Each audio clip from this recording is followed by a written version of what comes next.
Okey, apa khabar semua para Facebooker yang dan juga calon-calon SPM yang sedang menonton siaran ini di GPS Bestari. Saya harap semuanya mematuhi PKP, peraturan perintah larangan perintah kawalan pergerakan. Jadi untuk mengisi masa yang ada ini saya nak ajar topik yang keempat dalam silibus biologi SPM untuk KBSM. Jadi saya rasa sebelum PKP bermula hari itu, kebanyakan sekolah sudah pun terhenti mungkin dekat bab 3.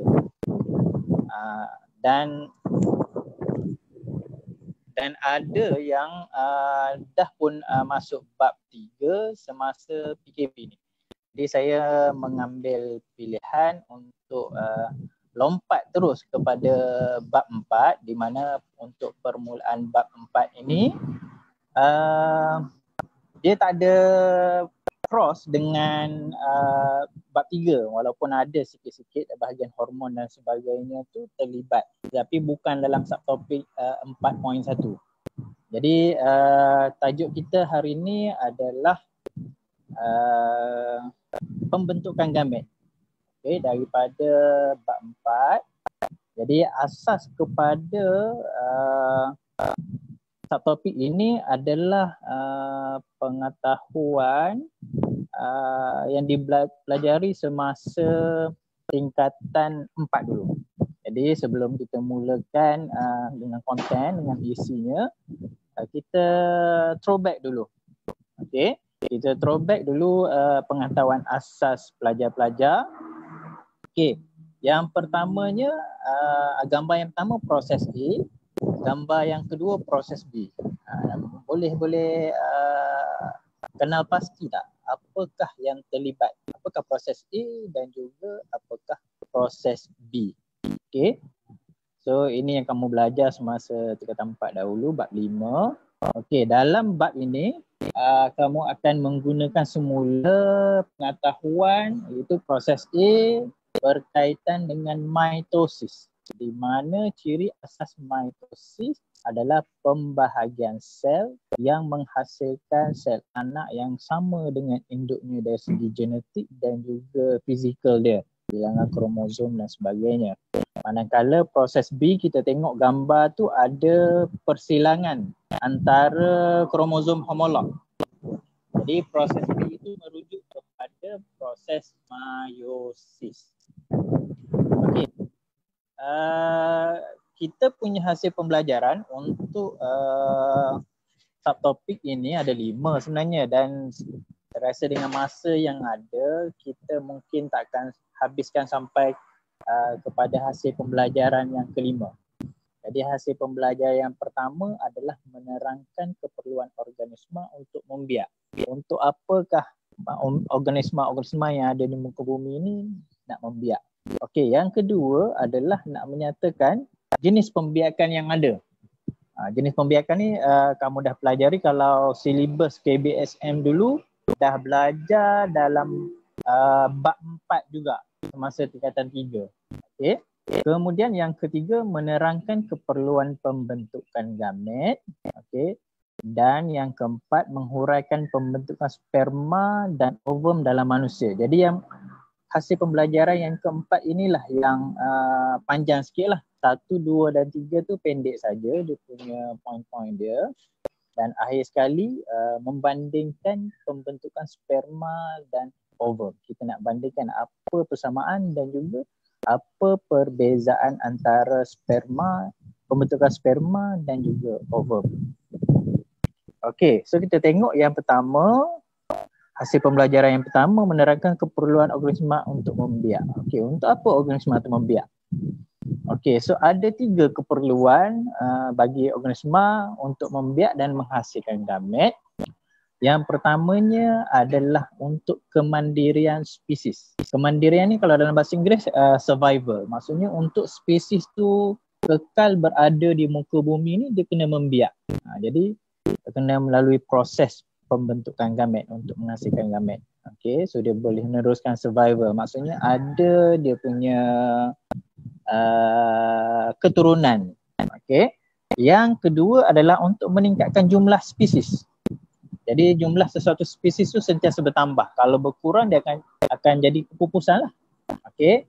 Dan yang ketiga adalah untuk pembiakan, iaitu penghasilan gamet ini untuk pembiakan untuk menghasilkan individu yang baharu. Okay. So itu hasil pembelajaran yang pertama. Okey, hasil pembelajaran yang kedua pula adalah menyatakan jenis-jenis pembiakan. Agak-agak ada berapa jenis pembiakan. Okey, so jenis pembiakan kita ada 2 jenis pembiakan. Okey, pembiakan yang pertama adalah pembiakan asex. Pembiakan kedua adalah pembiakan seks. Okey. So apa itu pembiakan asex? Okey, pembiakan asex ada 3 ciri dia.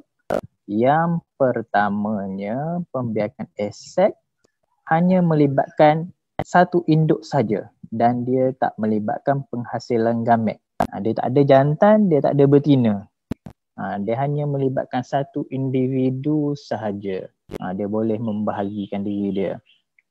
Okey, yang kedua, okey, ciri pembiakan asex adalah sama dari segi genetik. Di mana genetik induk dia sama dengan anak. Macam copy paste lah. Macam photostat. Anak mempunyai komposisi genetik yang sama. Okey, so contoh-contoh pembiakan asex. Okey, yang pertamanya adalah belahan dedua.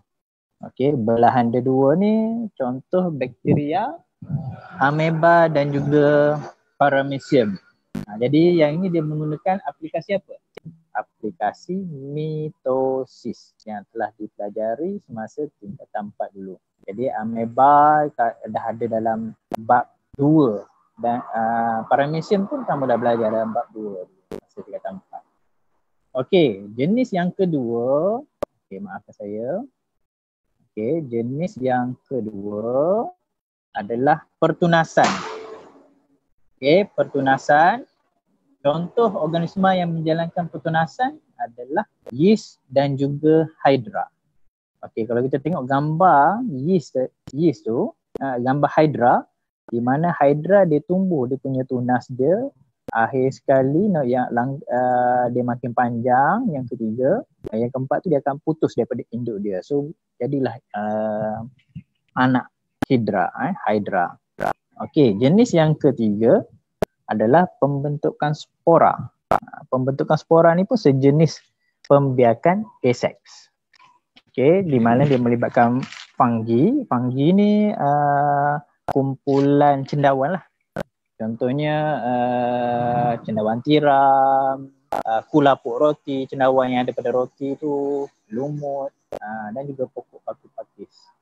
Okey. Jenis yang keempat iaitu pembiakan vegetatif. Okey, contoh pembiakan vegetatif ada bawang merah, halia, kentang. Jenis-jenis dia tu dia ada banyak sangat pembiakan vegetatif dan dah dipelajari semasa tingkatan 3. Ada yang mengguna rhizom, ada guna umbisi, ada guna akar, ada guna batang dan sebagainya lah. Contoh pokok bryophyllum ataupun pokok stawa. Dia guna daun dia, dekat hujung-hujung daun dia tu ada anak-anak pokok. So itu pembiakan vegetatif. Pembiakan vegetatif ni adalah pembiakan yang menggunakan bahagian pada tumbuhan tersebut. Okey. Dan yang terakhir sekali, contoh pembiakan vegetatif, contoh pembiakan asex adalah penjanaan semula, regeneration. Okey, pernah tengok cerita SpongeBob? SpongeBob SquarePants. Okey, so SpongeBob SquarePants tu dia ada kalau tengok cerita SpongeBob SquarePants, dia ada satu part SpongeBob ni dia membahagikan diri dia jadi banyak. So itu dinamakan sebagai penjanaan semula. Bila tangan dia tercabut, tumbuh tangan yang baru. So itu adalah penjanaan semula. Sama juga dengan Patrick Star dalam SpongeBob SquarePants. Tapak Sulaiman dia ada lima bucu bintang dia tu kan. So bila satu bucu terputus, so setiap bucu tu akan menghasilkan anak yang baru. Macam kes cacing pipih ni lah, gambar cacing pipih ni. Okay. Gambar cacing pipih di mana flatworm ni dipotong dua, bahagian ekor yang terputus tu akan tumbuh balik. Kalau kepala yang putus, bahagian kepala akan muncul balik melalui kaedah penjanaan semula. So kaedah penjanaan semula ni pun menggunakan aplikasi mitosis. Okay. Jadi pembiakan Essex ni dia punya proses utama yang terlibat adalah proses mitosis, di mana ciri untuk mitosis adalah sel anak adalah sama dengan induk sebab genetik dia sama, dia menggunakan kromosom yang sama, dia menggunakan induk yang sama. Okey, faham itu untuk pembiakan Essex. Tapi dalam bab ni kita nak fokus kepada pembiakan jenis yang kedua. Okey, pembiakan jenis yang kedua iaitu pembiakan seks. So apakah ciri-ciri pembiakan seks?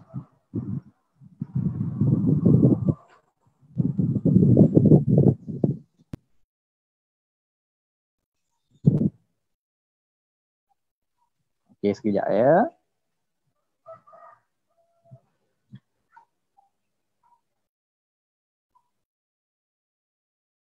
Okey, ciri pembiakan seks. Okey.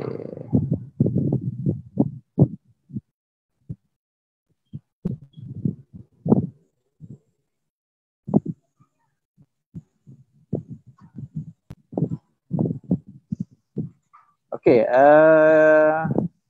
saya tak boleh nak jawab secara live sebab saya pakai satu phone saja. Nanti saya rujuk balik Okey, pembiakan seks Okey, pembiakan seks dia berbeza dengan pembiakan seks tadi. Pembiakan seks dia melibatkan dua induk. Okey, dia akan melibatkan dua induk.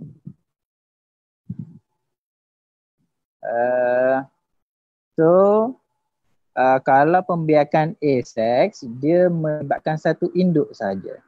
Okey, jadi di dalam pembiakan seks ni dia ada induk jantan, yang mana induk jantan tu akan menghasilkan gamet jantan, manakala induk betina akan menghasilkan gamet betina. Okey, itu ciri yang pertama pembiakan seks.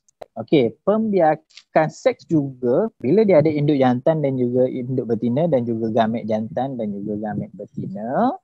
Okey, gamet-gamet tadi akan melalui satu lagi proses yang tak ada dalam pembiakan aseks, iaitu proses persenyawaan.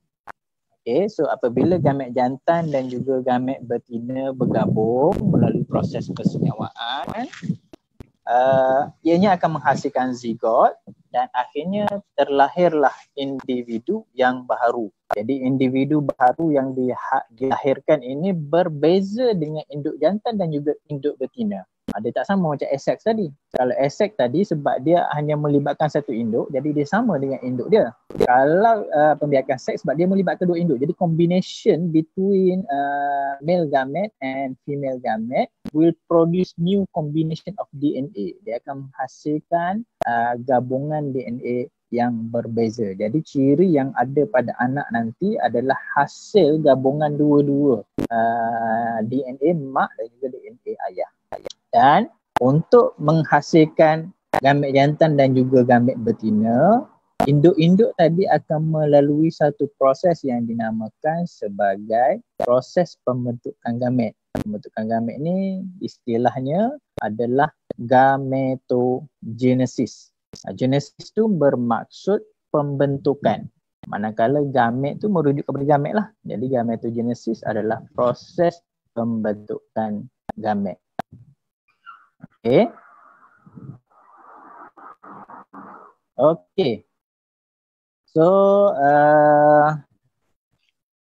kita dah selesai dua jenis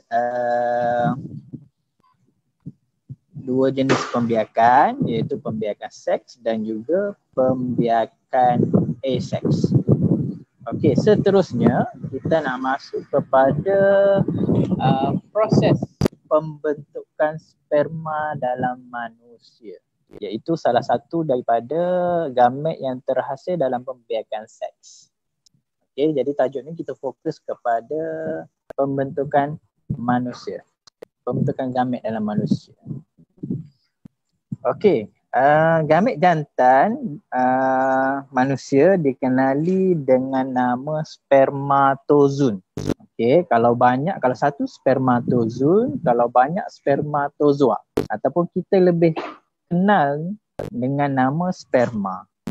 Jadi pembentukan sperma juga dikenali dengan spermatogenesis. Okey.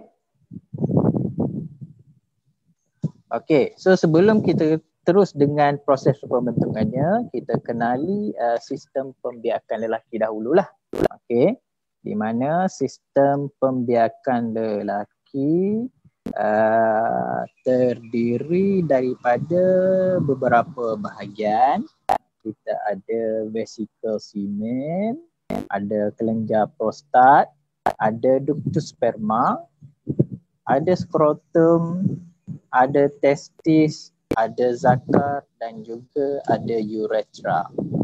Okay, jadi gambar ni saya ambil daripada buku teks KSSM 3/4.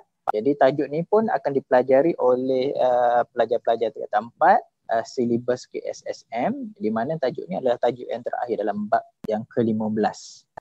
Okay. Okay, so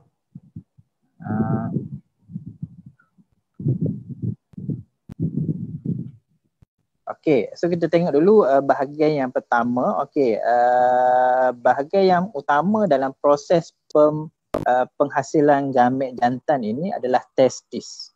Okay, so testis ni ada sepasang, di mana di dalamnya, di bahagian luarnya terdapat skrotum. Skrotum adalah kantung yang memegang dan melindungi testis, dan fungsinya adalah untuk memastikan suhu testis adalah kurang 1 darjah Celsius daripada suhu badan. Maksudnya suhu kat situ, kalau suhu badan kita 37 darjah Celsius, suhu pada bahagian testis adalah 36 darjah Celsius. Jadi suhu tu adalah suhu yang paling sesuai untuk penghasilan gamet. Jadi fungsi testis ada dua, iaitu untuk menghasilkan sperma dan juga hormon seks lelaki, iaitu testosteron. Okey. Kemudian daripada testis ada salur yang berwarna purple ni. Okey, salur yang berwarna purple ni dipanggil sebagai ductus sperma. Kalau dalam bahasa Inggeris istilahnya vas deferens. Okey. So vas deferens ni adalah salur di mana sperma tu keluar daripada testis untuk pergi kepada zakar lah. Okey, kemudian di atas sikit, di tengah-tengah di bawah pundi kencing tu ada dua struktur, ada dua bulatan. Okey, satu yang di tengah-tengah namanya kelenjar prostat. Okey, kelenjar prostat ni dia menghasilkan bendalek untuk membantu pergerakan sperma. Okey. Kemudian vesicle semen sepasang tu di sebelah kiri dan sebelah kanan di antara kelenjar prostat itu merembeskan bendalek yang bernutrien untuk sperma, dan nutrien yang dihasilkan adalah dalam bentuk fruktosa yang memberikan tenaga kepada sperma supaya dia boleh berenang keluar. Okey, kemudian ianya vas deferens tadi yang berwarna purple, dia bersambung dengan salur uretra. Salur uretra ni adalah salur yang sama untuk mengeluarkan air kencing dan juga sperma. Okey, dan akhir sekali zakar, di mana organ untuk perhubungan seks lah. Okey. Okey, so kita tengok dulu gambar struktur yang terlibat dalam proses penghasilan sperma ini pada bahagian testis. So saya besarkan gambar. Okey, so di dalam testis ni ada bahagian yang berlipat-lipat. Ada yang berwarna kuning dan juga ada yang berwarna coklat. Okey, so kita nak tengok pada bahagian yang berwarna coklat ini. Okey. Okey. Ini dipanggil sebagai epididymis. Okey, epididymis ni adalah bahagian penghasilan berlakunya proses spermatogenesis. Okey. Okey, ini gambar sajalah. Okey, ini gambar testis yang sebenarlah yang telah dibedah. Okey, so epididymis ni bahagian yang tebal ni. Bahagian sini. Ini testis. Okay. So ini adalah epididymis. So epididymis ni lah tempat berlakunya proses spermatogenesis. Okay.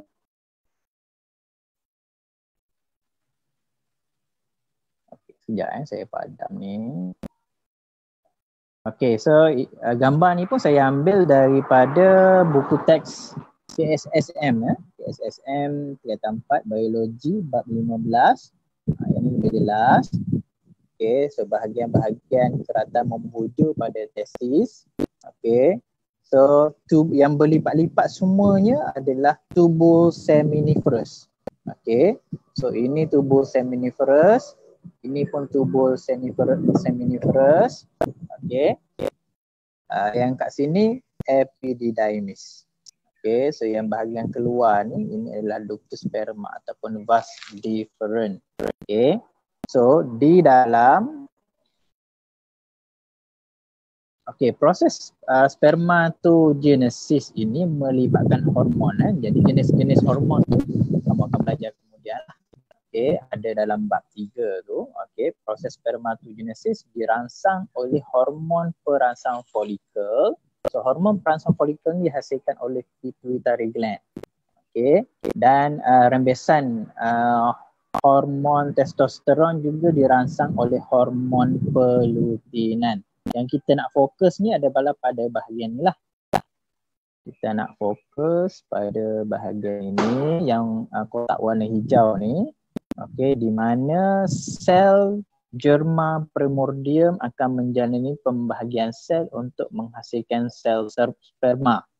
Sel Sertoli terdapat pada dinding seminiferus membekalkan nutrien sepanjang proses ini. Sperma diangkut dari tubul seminiferus ke epididymis dan disalurkan melalui ductus sperma. Okey, sekejap saya lukis. Saya share whiteboard sekejap. Okay, so katakan ini adalah salur keratan rentas epididymis. Asalnya keratan dia, salur dia berlipat macam ni. Okay, so kita potong pada bahagian sini dan kita ambil gambar kat sini lah. Okay. Sel-sel yang kat tepi ni namanya sel germa primordium. Okey, sel germa primordium ni adalah sel yang diploid. Di mana sel ini akan membahagi secara mitosis untuk menghasilkan meiosis. Bagi secara meiosis untuk menghasilkan gamet. So di antara sel-sel germa ni ada sel spesial. Sel tu dia panjang, okey. Namanya sel Sertoli.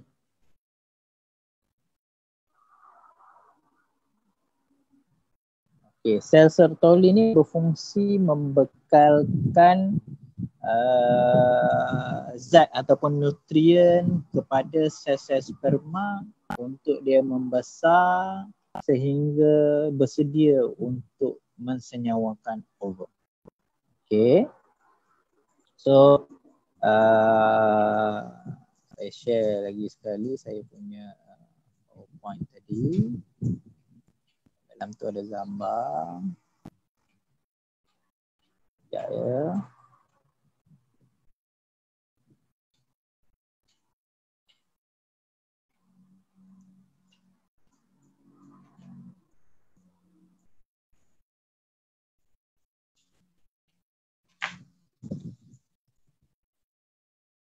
Okey. So kita teruskan dengan proses spermatogenesis. Okey, spermatogenesis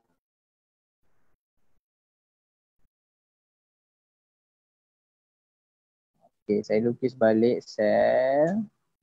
So ini sel-sel yang ada di dalam epididymis. Di dalam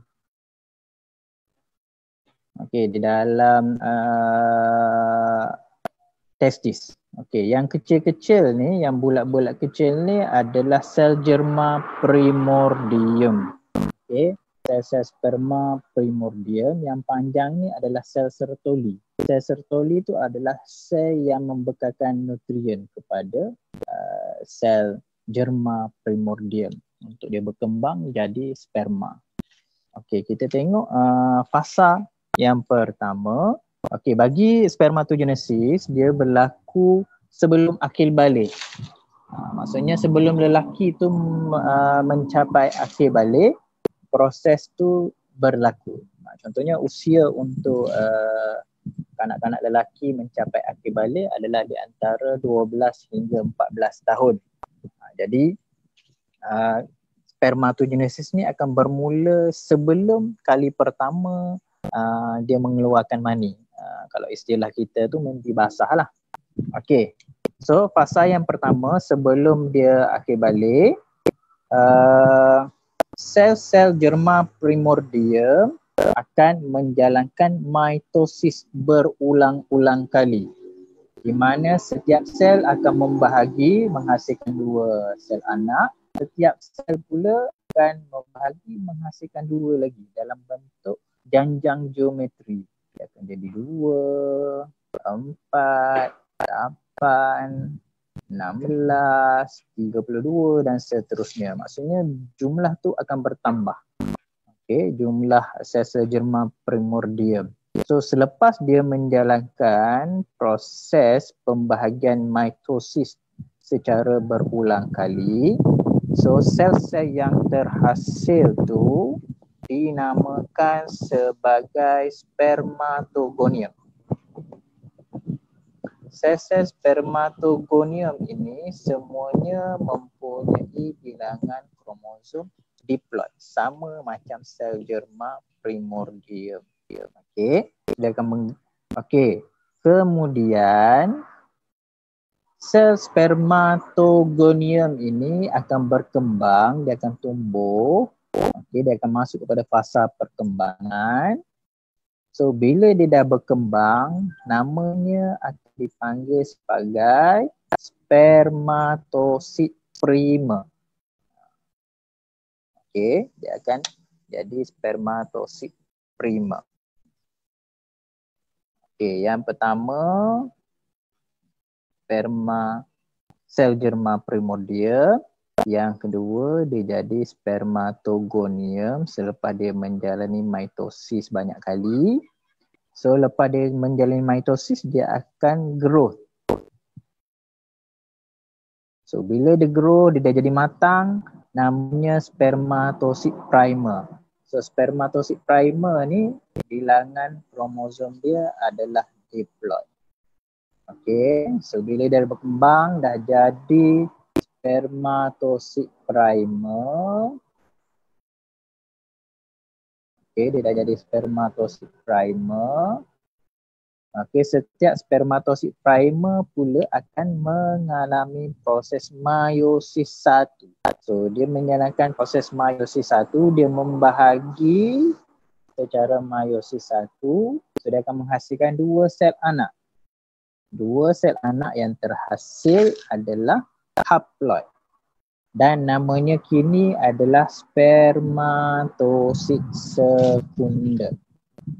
Okay, kalau spermatosit primer, kromosom dia adalah diploid. Bila dia dah masuk meiosis 1, spermatosit sekundernya dah jadi separuh daripada jumlah asal induk dia. Okey. Kemudian setiap daripada sel spermatosit sekunder ini akan melalui proses meiosis 2. Okey, akan mengalami proses meiosis 2. So proses meiosis 2, setiap sel spermatosit sekunder akan menghasilkan 2 sel anak. Okey, so jadi 4 lah. Sebab tadi dia dah hasilkan 2. Setiap 2 tu menghasilkan 2 pula. So 2 kali 2 dapat 4. So 4 sel anak tadi sama juga, dia haploid dan namanya adalah spermatid. Okey, namanya adalah spermatid. Okey. So apa yang berlaku pada dah jadi spermatid? Adakah proses tu terhenti kat situ je? Tak.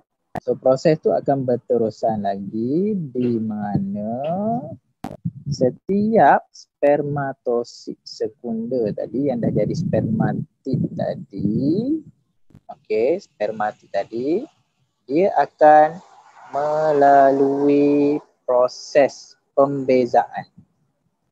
Apa itu pembezaan?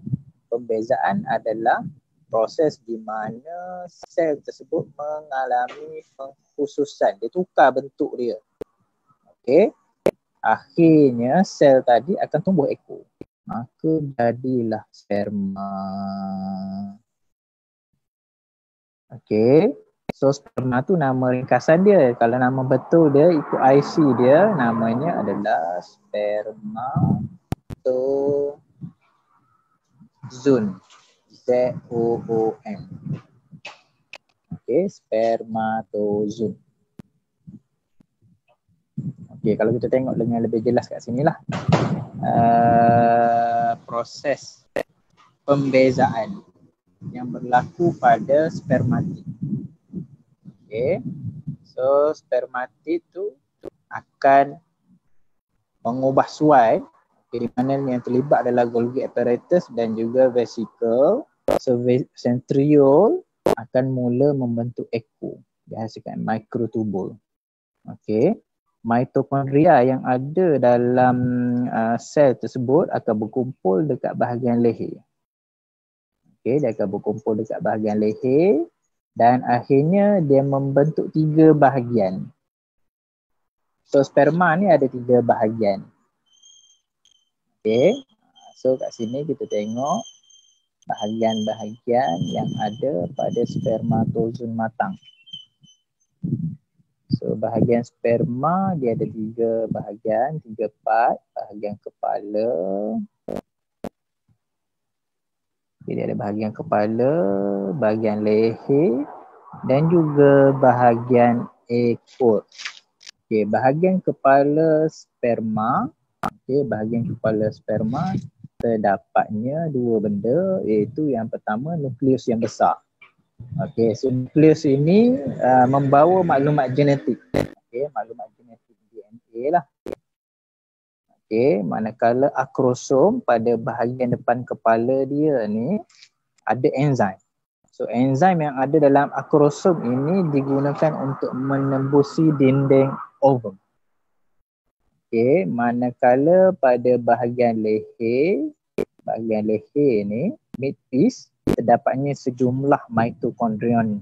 Okey, jumlah mitokondrion banyak sebab nak membekalkan tenaga pada sperma untuk berenang ke arah ovum.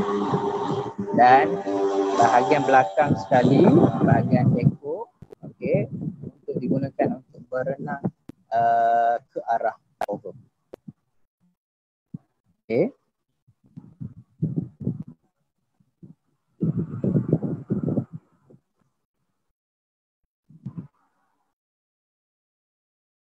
Okey, so kita test dulu sikit. Okey, antara Okey, kita tengok senam otak satu, kita tengok gamit jantan dikenali sebagai apa nama gamit jantan yang terhasil tadi? A. Spermatosit, B. Spermatozoa, C. Spermatogenesis ataupun D. Sporosit. Okey, kalau spermatosit, yang mana jawapan dia? Okey, so jawapannya adalah spermatosit. Betul? Betul ke? Spermatosit. Bukan ya. Jawapan yang sebenarnya adalah spermatozoa. Okey. Kalau spermatogenesis adalah proses penghasilan sperma. Spermatosit ni dia ada dua, primer dan juga sekunder. Yang itu peringkat-peringkat dia. Kalau primer tadi dia ada 2N, kalau sekunder dia ada 1N.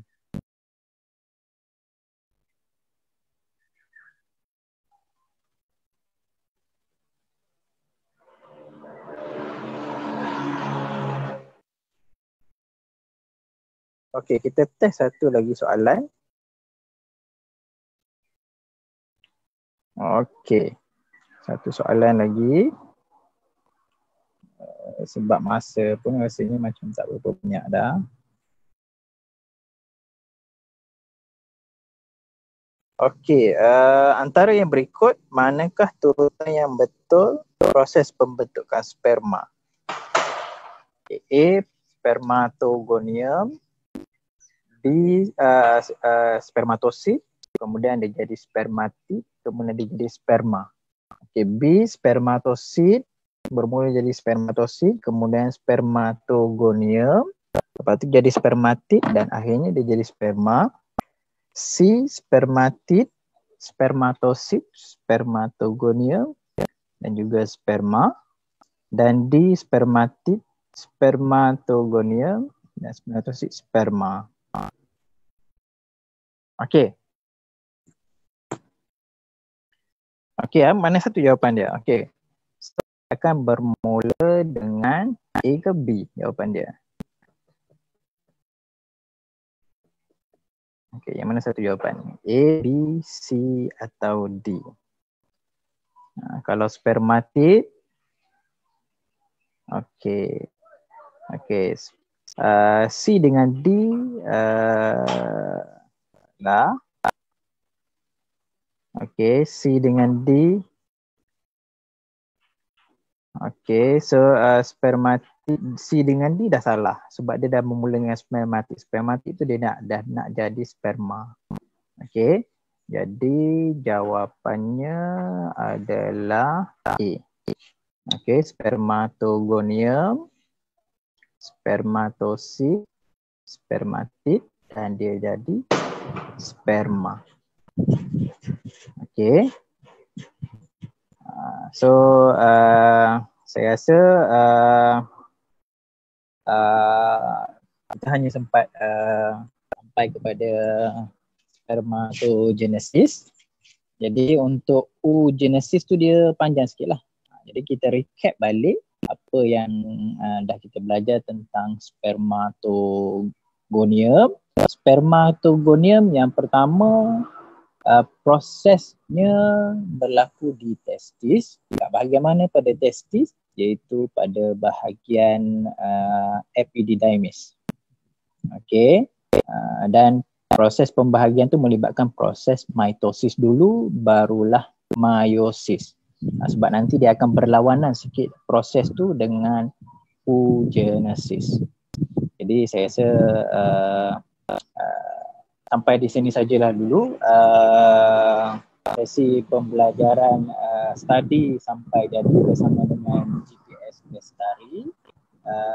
Saya harap kamu dapat ulang kaji balik. Kalau tak faham, tengok balik rajah skema yang ada dalam teks untuk pembentukan spermatogenesis. Jadi video yang seterusnya saya akan masukkan. Okey, jadi itu saja. Wabillahi taufiq wal hidayah. Assalamualaikum warahmatullahi wabarakatuh.